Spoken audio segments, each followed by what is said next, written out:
আমি advocate MH Rahman. অনেকে আমাকে প্রশ্ন করে যে আমি এখন বর্তমানে কোথায় রয়েছি। বর্তমানে আমি এখন কলকাতায় রয়েছি। আর আজকে আমি যে ভিডিওটা বানাচ্ছি এই কারণে, কারণ এর আগে একটা ভিডিও বানিয়েছিলাম আমাদের ভারতের লাদাখের যিনি সায়েন্টিস্ট সোনাম ওয়াংচুক, ওর ব্যাপারে। উনি আপনারা সকলেই জানেন যে উনি গত দীর্ঘ 20 দিন ধরে দিল্লির যন্তর মন্ত্রে হাঙ্গারি স্ট্রাইক করছেন। একটি প্রোটেস্টের মধ্যে আছেন যেখানে তিনি সমস্ত কোনো রকমের ফুড, কোনো রকমের খাবার ছাড়াই 20 দিন ধরে ওখানে কিন্তু একটা দাবিতে বসে রয়েছেন।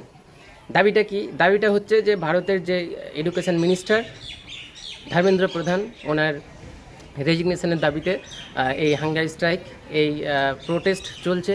সিজেপির পক্ষ থেকে, অর্থাৎ ককরোচ জনতা পার্টির পক্ষ থেকেও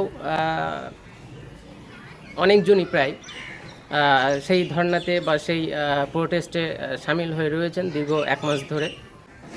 আজকে এই ভিডিওটা বানানোর উদ্দেশ্য হলো যে আপনারা সকলেই জানেন গত 20 দিন ধরে হাঙ্গারি স্ট্রাইকে বসে রয়েছেন আমাদের ভারতের স্বনামধন্য সায়েন্টিস্ট সোনাম ওয়াংচুক স্যার।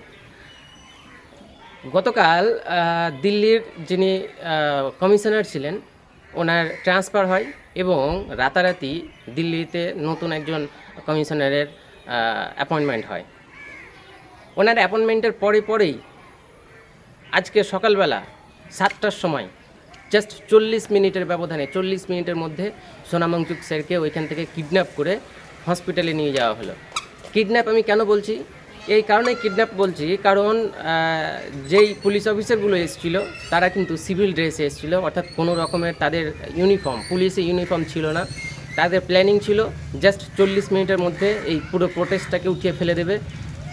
সরকারের এই যে দ্বিচারিতা বা সরকারের এই যে বর্বরতা, সে তাদের যে এডুকেশন মিনিস্টার ধর্মেন্দ্র প্রধান তার রেজিগনেশনটা না নিয়ে, তাকে পার্টি থেকে বরখাস্ত না করেই সোনাম ওয়াংচুক স্যারকে, যিনি এই প্রোটেস্টটা করছিলেন স্টুডেন্টদের জন্য, তাকে সেখান থেকে উঠিয়ে ফেলে দেওয়া হলো কোনো রকমের কোনো কারণ ছাড়াই।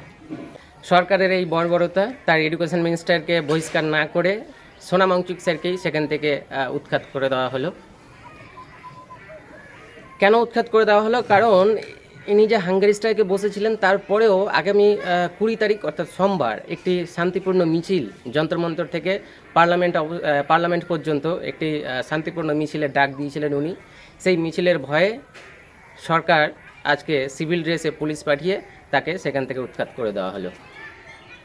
এই বিষয়ে আপনাদের কি মতামত কমেন্ট বক্সে অবশ্যই জানাবেন এবং সোনাম ওয়াংচুক স্যারের পক্ষে তাকে সাপোর্ট করে এই ভিডিওটা যত তাড়াতাড়ি বা যত দূর সম্ভব শেয়ার করুন।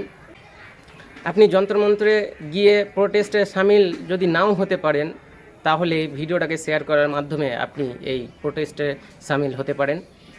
সর্বদা সতর্ক থাকুন, সুস্থ থাকুন, শুনতে থাকুন advocate MH Rahman Facebook page এবং ইউটিউব চ্যানেল। চলুন, দেখা হচ্ছে অন্য কোনো ভিডিওতে। ততক্ষণ পর্যন্ত ধন্যবাদ।